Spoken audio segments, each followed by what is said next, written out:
ناظرین، قومی cricket team کو انگلینڈ کے خلاف جاری سیریز میں ایک اور بڑی مشکل کا سامنا، بڑا کھلاڑی انجری کا شکار ہو گیا، جس کی وجہ سے دوسرے ٹیسٹ میچ میں اس کی شرکت بھی مشکوک ہو گئی ہے۔ ذرائع کے مطابق قومی کرکٹ ٹیم کے فاسٹ باؤلر نسیم شاہ کی انجری کے باعث انگلینڈ کے خلاف دوسرے ٹیسٹ میچ میں کی شرکت مشکوک ہو گئی۔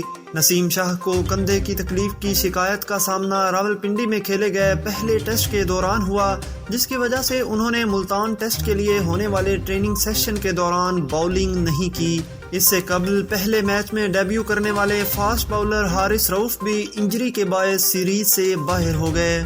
واضح ہے کہ ٹیسٹ سیریز کا دوسرا میچ آج ہوگا۔ یوں دو بہترین کھلاڑیوں کی عدم موجودگی کے باعث قومی کرکٹ ٹیم کو مشکلات کا سامنا رہے گا، جبکہ انگلینڈ ٹیم پہلے ہی سیریز میں 1-0 کی برتری حاصل کر چکی ہے۔